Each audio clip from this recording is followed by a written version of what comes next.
Hello, everyone, and welcome to the Sonic Shuffle, a holistic and randomly determined Sonic lore podcast. I'm Dan. I'm Morgan. And we're gonna get into some Sonic lore. I think we should just get into it. I'm gonna set a timer for 30 minutes, and I'll start going into Archie Sonic. Okay, 3, 2, 1, go. Okay, so I figure basic introductions is we should go over the initial characters and initial setting. So our story starts on the planet Mobius, and Mobius... The initial character is Sonic. Sorry.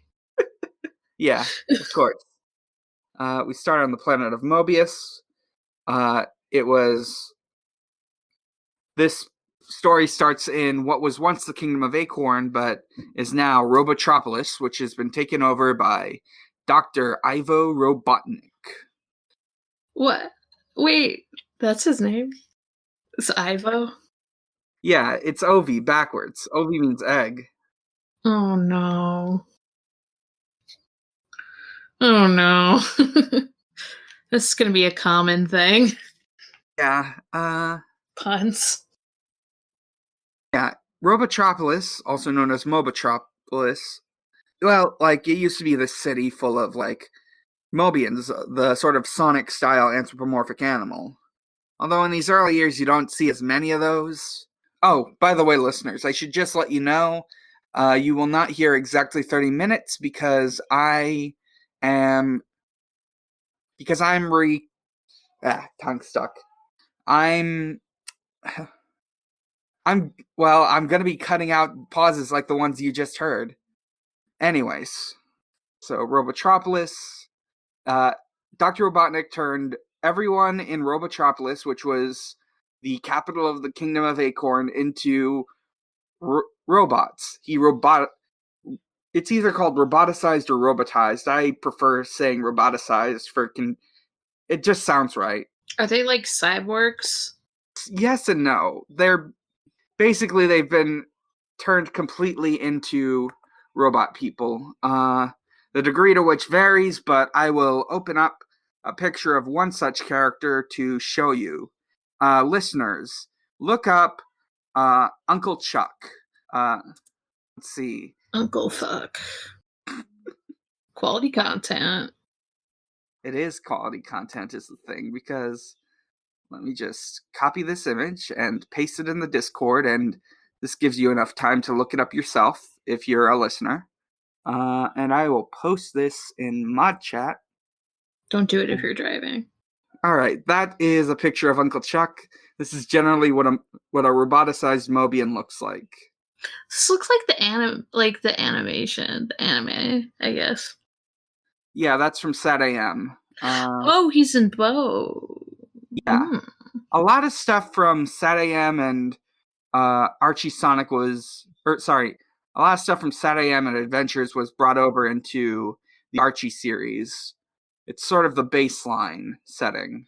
All right, now So, Robotnik rules the world, basically, and to fight against him are the Freedom Fighters, which Sonic is part of. Freedom Fighters are led by Sally Acorn. In early stuff, she's a squirrel, but later she gets retconned to a chipmunk because she doesn't have a big tail. They're, like, related. Who cares? I'm sure Sonic people care. Honestly, I genuinely don't know how much people do or don't care. At least on this particular issue. I'm gonna paste a picture of Sally Acorn. But I should also post I should probably describe these, just in case people aren't looking them up. Yeah, maybe I should. Uncle Chuck basically looks like Metal Sonic. He's a sort of robot hedgehog. And then I would say, like, Sally looks almost like... She gives me Tails vibes, and I think that might be just because of the ears. But, like, she has hair. She has red hair. And boots. And actual, like, clothing. But not a lot. Just, like, a vest. And boots. One thing about Sonic character design is that women always have more clothes than men. Probably for the best. Can't show titties. Yeah, exactly. In fact, Sally will get a redesign later on that gives her a vest and pants, or a covered vest and pants. Cannot see anything. I cannot find the picture, but there's also in these early comics she's pink. I think it might have been like a bit of miscommunication or some design issues. She looking like Amy? In the early issues, she has like pink fur and black hair. Oh, and she doesn't wear a vest. That's basically the important stuff about her design.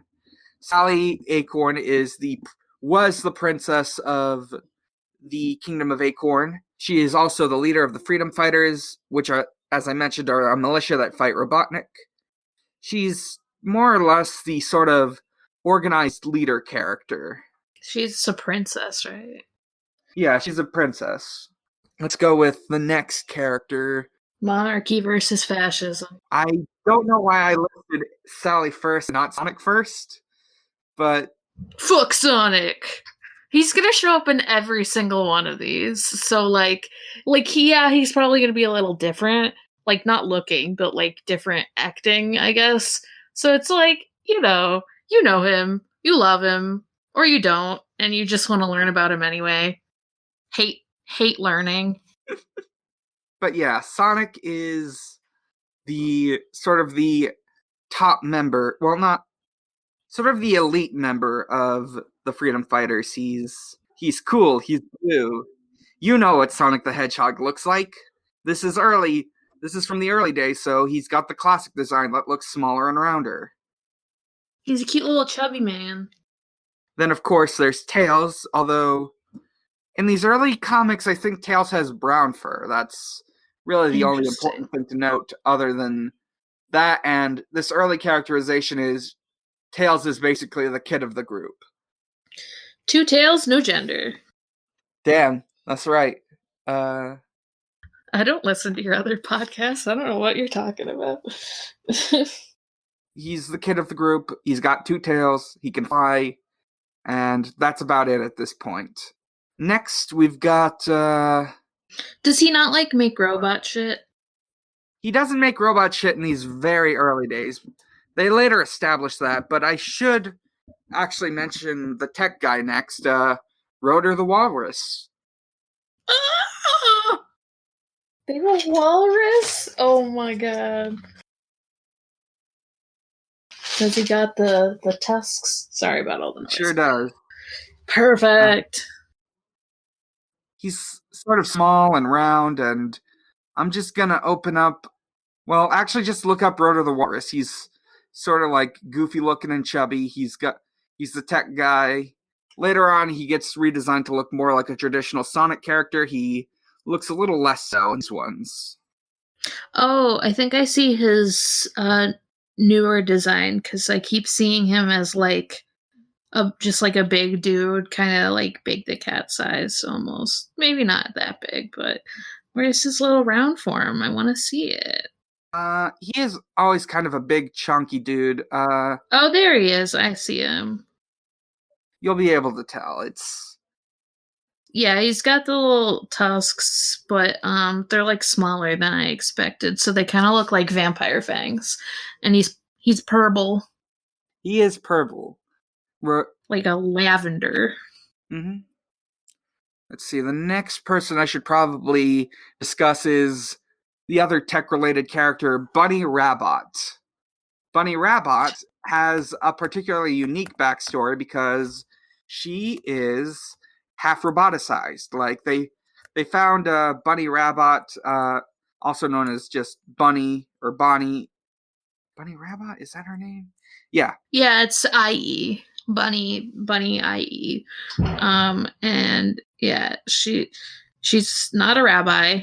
She's a rabbit. She's got in some of these pictures at least, she has a braid. She's yellowy.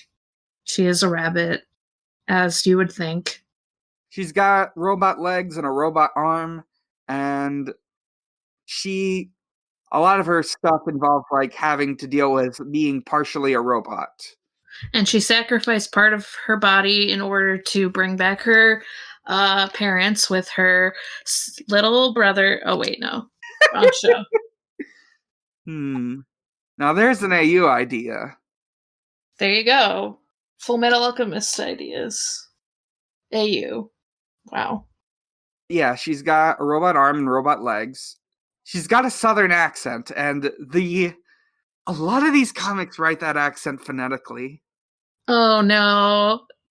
A little overbearing, but not quite as overbearing as Antoine de Coulette's accent. Antoine de Coulette is the... Is she a skunk? Please be a skunk. Nah, wait a minute. What is Antoine de Coulette? I think he's a fox.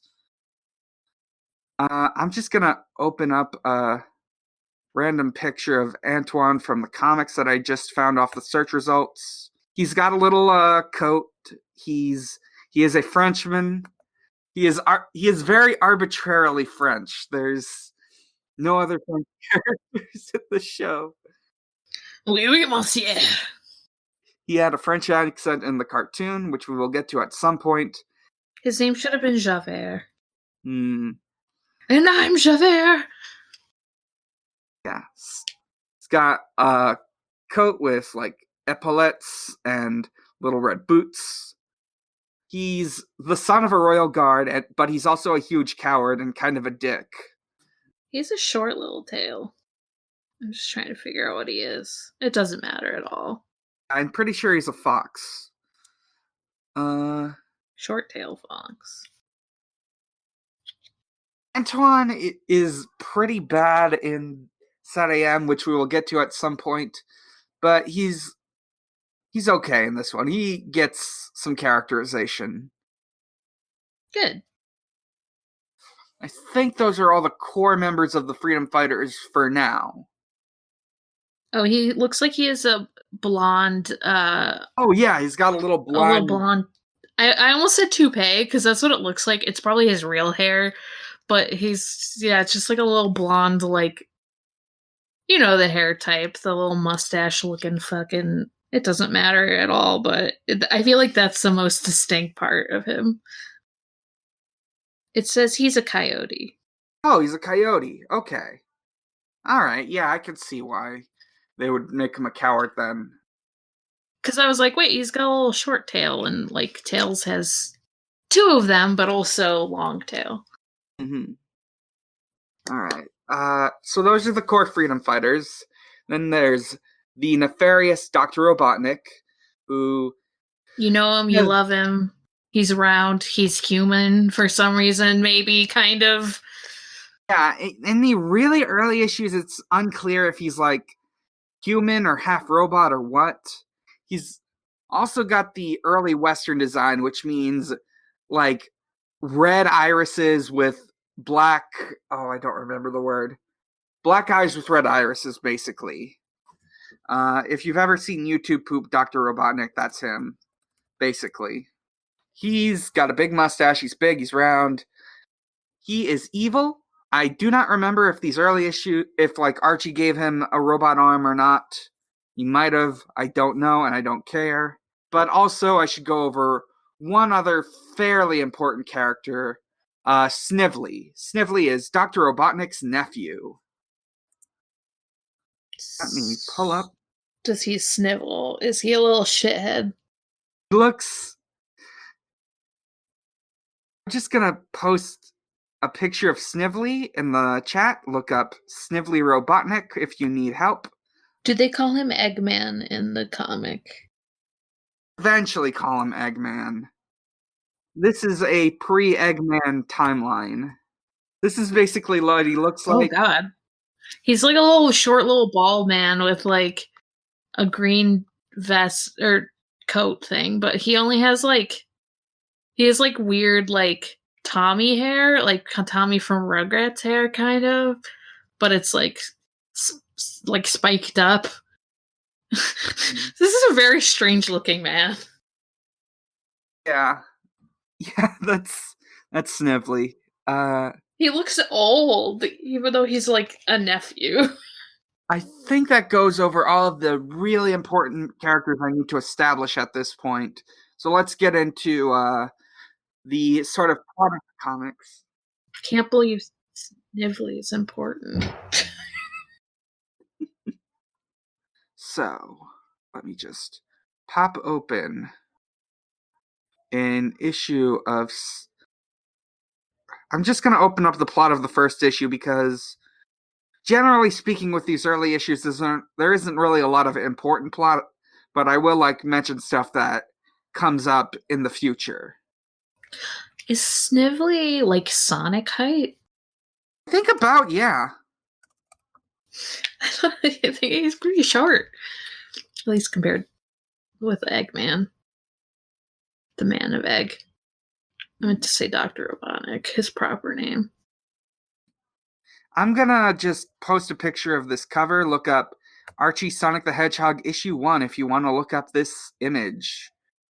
There's a lot happening on this. It's like Robotnik and Sonic in one corner, and the walrus fighting a robot, and Tails getting attacked by a Jack-in-the-Box, and Sally and the French guy getting surrounded by it's all just like it's very comic book-y.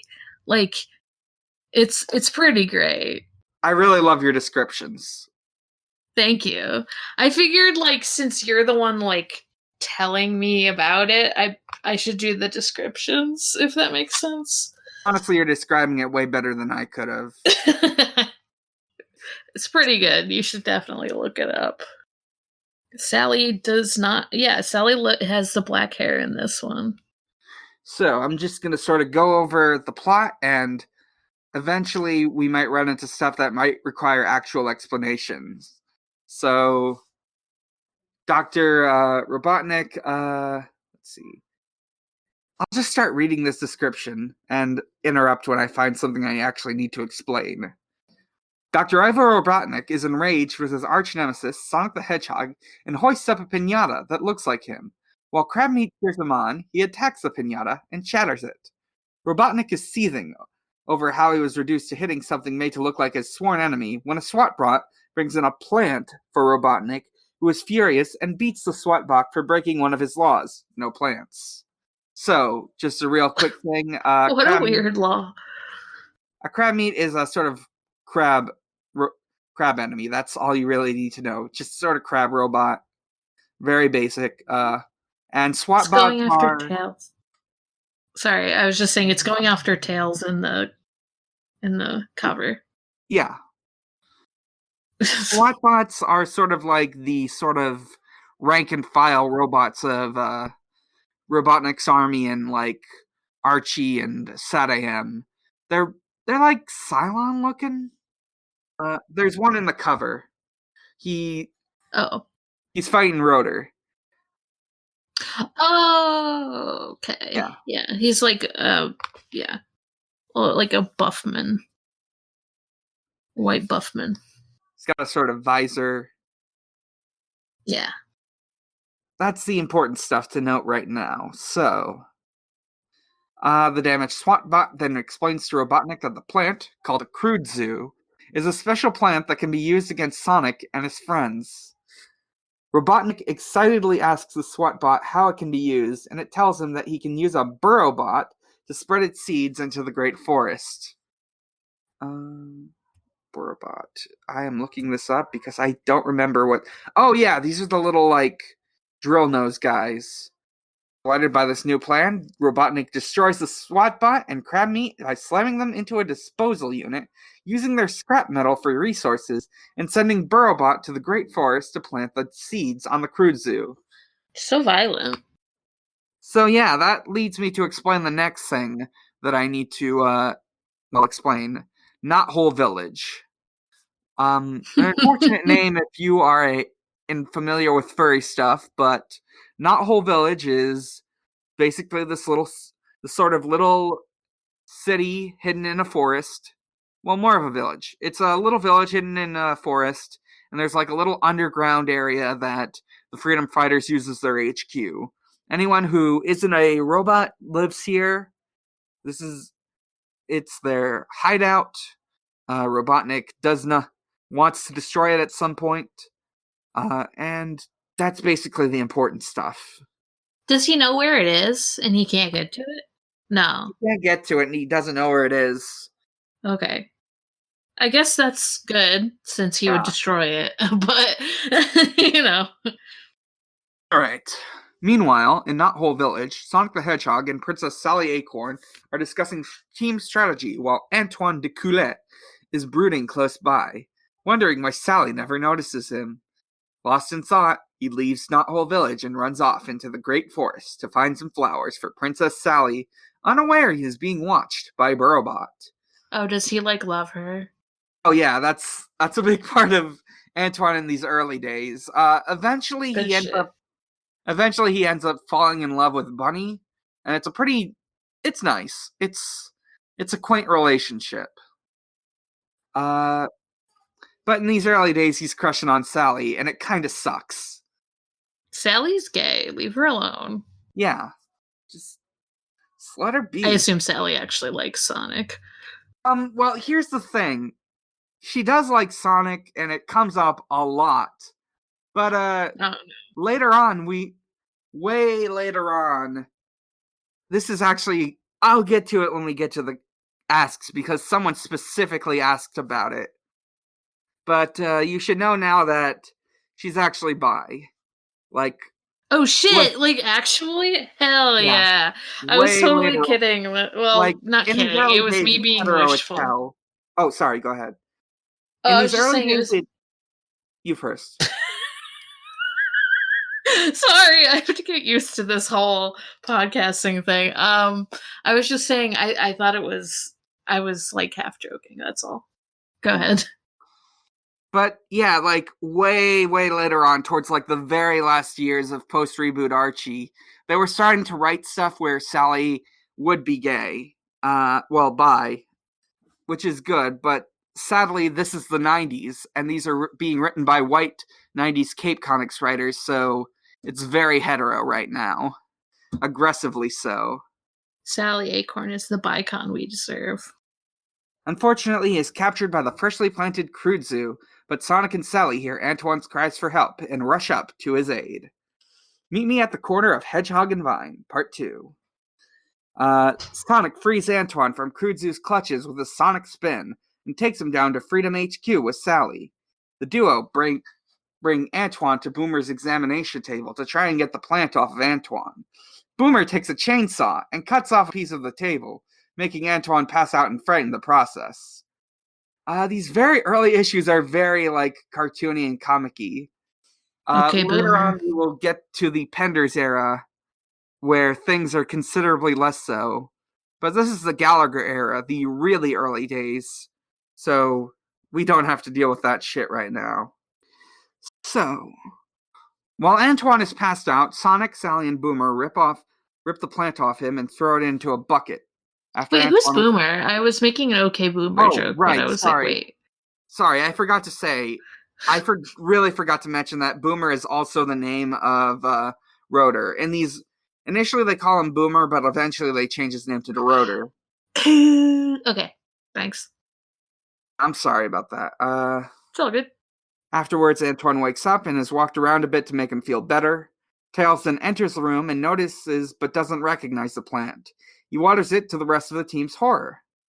Meanwhile, in Mobotropolis, Robotnik is observing the Crude Zoo's progress and proceeds to send out buzz bombers to attack the Freedom Fighters once they emerge from the Great Forest. He joyfully contemplates that they will be smothered by Crude Zoo if they stay hidden. No matter what choice they make, he wins and they die. Back in Knothole, the Freedom Fighters are watching a plant as it surprisingly doesn't grow, but explodes into a flash of sparks. The Crude Zoo turns out to be a robotic plant that short-circuited when Tails watered it. Sonic assumes that the whole forest is covered with plant, and he thinks he'll need a huge water hose to short-circuit them all, but Sally stops him and tells Tails to read the weather report, which states that there is a 95% chance of severe thunderstorms. The rain destroys all of the Crude Zoo throughout the forest.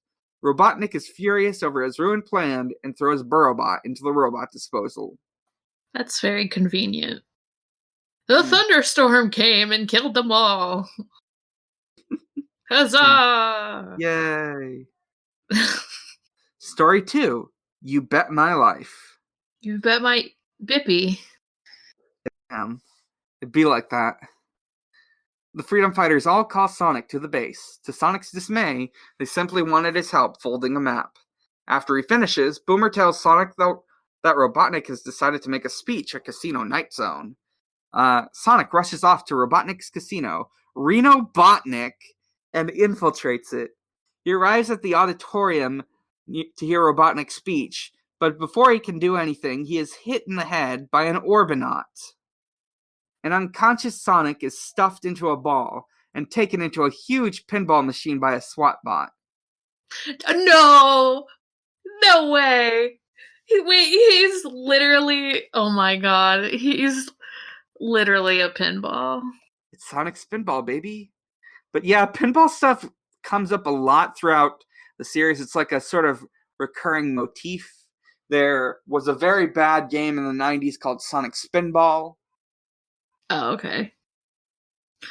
Oh, man. Because I was like, yeah, he's a little ball man who, like, fucking... What if... You know how Mario was Jumpman? What if Sonic was a pinball originally? I do like that idea. Let's see. We're about to run out of time, so I'm just going to read off this last bit of description. Robotnik launches Sonic onto the pinball table, where he hits the middle button inside and is shocked with 20,000 watts of electricity, falling back to the outside of the machine. As Robotnik is about to load Sonic back up in, the doctor is informed by a SWAT bot that someone won his money at the casino. While Robotnik goes off to destroy the winner, Sonic uses spikes to cut into the pinball. When Robotnik returns, he puts Sonic back into the machine, but the pinball surrounding Sonic breaks. Sonic smashes the pinball machine and attacks Robotnik and blows up his casino. That was the timer. When Sonic returns to Freedom HQ, Sally asks Sonic to do another minor task. Get a child-proof cap off a bottle. I'm really loving these wiki descriptions for cartoon bullshit. Yes. Sonic uses his noodle arms to rip off a bottle cap. Sonic, you're so strong. Or maybe he uses his legs, because his legs are probably fucking... He never misses leg day. Except he does, because he's a noodle man. Sonic just runs a lot, and that's all he needs. He's a cardio master. He's got some wicked cardio, yeah. He's for long distance, not for... Oh, man. You're never gonna get through, like, the 30 minutes, like, getting through a whole lot if I keep, like, saying dumb shit, but I'm just like, yeah, whatever. Yeah, and you should. I'm here. That's why you got me here. I'm here to say dumb shit. And to learn, because I am the student. Yeah. I will note, next time we roll this, like I said, I'll just cover whatever issues actually have stuff that will come up in the future. Because the early issues are just a whole lot of cartoon stuff. It was a good taste, though. It was a good taste. Also, I spent like half the time describing the characters, which I am going to do a lot in these first issues, but also now that I've done that, I don't have to do that when we roll Sat AM. Until I say, who's this? And you're like, okay, I already told you. Alright, give me like 2 minutes so I can like grab a die and pull up the list because I forgot to do that.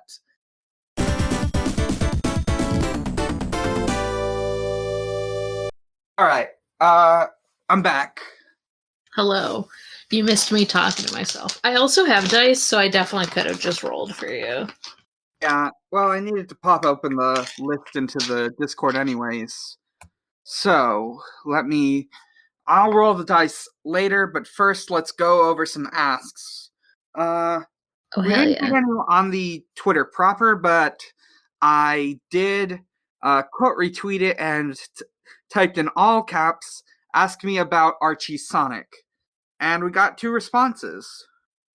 Hell yeah. The furry's coming through! Our first question comes from friend of the show, Dark Wizard James Mason, or at Dark Wizard, or at James Mason 108. Which Archie Sonic original character is your fave? So I assume you don't really know many of them. So Not yet. I mean, I can be a good person and read them next time, but I was like, oh, I think we're just going over characters now, so I didn't. That's why I didn't really bother. But I mean, based on like design alone, I like the robots. They're really neat.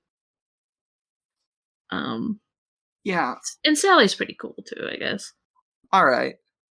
I'm just gonna deep dive for a moment and tell you that one of my favorite characters is from the reboot era, named Clove the Pronghorn. Oh shit. She's a deer. Oh hell yeah. She's green. She is one of the egg bosses. What? So I'm deciding how much to deep dive right now. But basically, in the reboot era, Dr. Robotnik has, like, in addition to his robots, a cyborg army. Just a bunch of cyborg furries, and they're led by a group of generals called the Egg Bosses. Clove is one of them. She is the co-egg boss of Nora Mare, along with her sister Cassia the Pronghorn. I'm gonna pop open an image of her because she's got a pretty nice design. Did not like that that the autofill was Clove the Pronghorn X Reader. Very troubling content. Well, that's gonna happen a lot because Sonic the Hedgehog is a lot of people's first foray into furrydom, and as such, there's gonna be porn. I think you've showed me her and something completely I think for our like interstitial game, maybe. Yeah. Here's a picture of her and Cassia. Cassia the Pronghorn also has like a really distinct design because so Cassia is like heavily cybernetically modified, so she's got like Metal Sonic style eyes, which are like black LEDs with yellow lights, and she's got like a sort of like robot mouse thing and some fancy robot ears. But anyways, Clove and Cassia are like co-egg bosses of Nora Mare, which is basically North America, and they are like really. I just really love how they're characterized. They sort of like one of the thing about all the egg bosses is they show like all the different reasons why someone would work for Dr. Robotnik, and there's this sort of a sympathetic one where like Cassia has like this sort of like debilitating illness, but Dr. Robotnik's cybernetics keep her alive. Oh wow. Yeah. Wait, sorry, which one is she? Because she's the first one you showed and the one on the right. Clove the Pronghorn is light green, and Cassia the Pronghorn is dark green. Oh, okay. Because in the first picture you sent doesn't have the eyes. Yeah, that's why I posted the second one with Cassia. She's the one with the eyes. Okay. Yeah, they're probably my favorite characters in all of exclusive to Archie, anyways.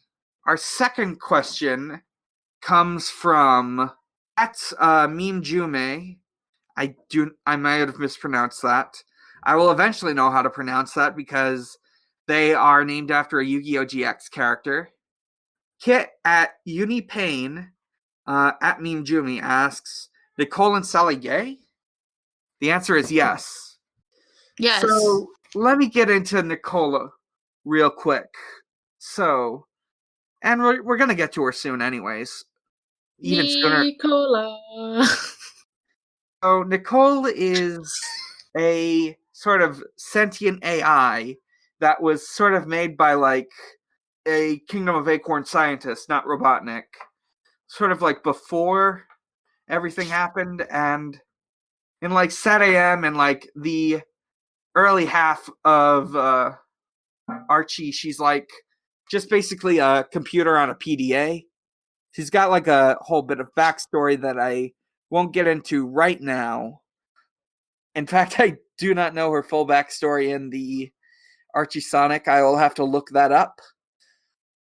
Well, in like the pre-reboot, anyways. But the thing is, relating to this, eventually she gets like a sort of like hologram body, like hard light, basically, and she can like use that to like interact with Sally in the real world. I'm actually just gonna open up a picture of that so you can see. Listeners, look up Nicole the HoloLynx. Oh yeah, she's a lynx, which is a bobcat. HoloLynx is like the most sci-fi thing. I mean, I guess robotic animals are pretty sci-fi too. All right, I'm gonna post this official 3D render of Nicole in her HoloLynx form. Oh, it's Nicole? I thought you said Nicola. Aw. And like, there's this one story that was like written by, I think, one of the people who was working on Sabrina at the time. It had a very anime look to it and a very shoujo feel to the comic. She looks kind of shoujo. Yeah, it was extremely gay. And later, many years later, the writers and artists behind the Archie Sonic reboot wanted to like go further in on that. There was like this story called, oh, what's it called? Well, I don't remember now, but there was a story that specifically focused on Nicole and Sally that radiated extremely gay energy, and what they wanted to do was like develop that into an actual like romantic relationship. Oh, hell yes. Then Archie lost the license, and the comic got canceled, and they were never able to write beyond that story how far it would go. Oh. Yeah, that was the idea. The writers and artists were really into it, and they wanted to do that, but it never came to be. So Yeah. Nicola's a lesbian. Mm-hmm. Sally's bi. They're in love. Hopefully we'll see at least the beginnings of that, even if we don't see the end result. Can she like hold stuff and shit with the hologram? I think so, but I don't remember, but I think so. This is really cool, like stylized, because she's just like, you know, she's got like the lynx body and stuff, but like, she like the yellow lynx, but with the purple like clothes, but she's like, there's like bits and stuff falling off of her. She's a hologram. Yeah. I think that covers everything for now. Those were the only asks we got. So I'm gonna go ahead and roll the die and see what we're getting next time. See, that is a 10. So we're going into miscellaneous. Oh boy. Ooh. What did you want to start with? The Sonic Bible. Oh shit. An early draft that is very strange, and I'm very excited to get into. It's Bible time, baby. I'm just going to start reading straight into it when we start next issue. So. Oh, hell yeah. Yeah. Next episode? Yeah, next episode. Oh, hell yeah. I might read that one since it's just one thing. All right, so let's do our closing stuff. I'm Dan. You can find me at Mike_Dawson with a 0 on Twitter. You can find my art blog, Art Dawson with a 0 on Tumblr. You can find my co-fee where you can commission stuff from me at co-v.com/Mike Dawson with a 0. You can find my comedy blog Xbox_holiday at Xbox_holiday, where Usher celebrates holidays with Xbox. I've been a little slow on that one ever since all this stuff happened, and I had to temporarily move back in with my mom to help her out. But I'll keep updating. Let's see. I am also a host of Pod of Greed. That's POD of Greed. We are a Yu-Gi-Oh podcast. You can follow them at Pod of Greedcast on Twitter, podofgreed.tumblr.com, and kaiba.online. Listen to that. I was on an episode and might be on future episodes. It's fun. It's good. Morg, where can we find you? You can find me at Haunting the Morg on Twitter. That's MORG for Morg. Haunting, how it's spelled. And that's pretty much it for the moment. That was my cat. You can find him pictures on this Discord because we have we have a Discord server here for Sonic Shuffle. You should join it. Maybe if I say this, it'll like happen and it will actually go through. But in the future, you should be able to hear me on a Gundam recap podcast with one of Dan's hosts from Pod of Greed, Max, is doing Gundam shit, and I'm the host in the first season of it. So if I say it out loud, it will come to pass. I really hope it does. Me too. It'll be called Wow Cool Robot, so I'll probably pin that.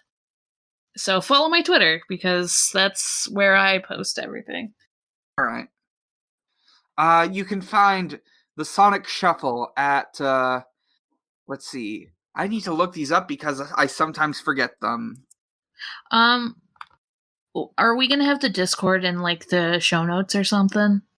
Yeah, I will link the Discord in the show notes. You can find that at Shuffle Sonic. Every week I'll probably post an ask prompt, and you can ask questions there, or you can send more long form questions if you are curious at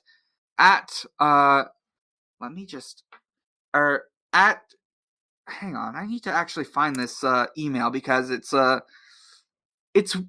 mean I remember it's weirdly written out because I could not get the one I actually wanted. So let's see. You can find that email at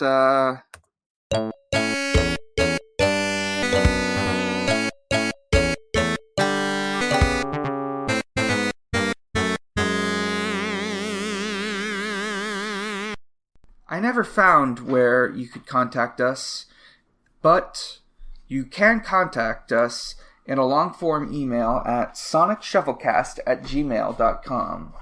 How do we end this? Shuffle your Sonic every day. No. I've got the sign out prepped. Oh, sorry. It's okay. You can, as we always say, Sonic is real, strong, and my friend. It's real and my friend. Good night, everyone. Good night.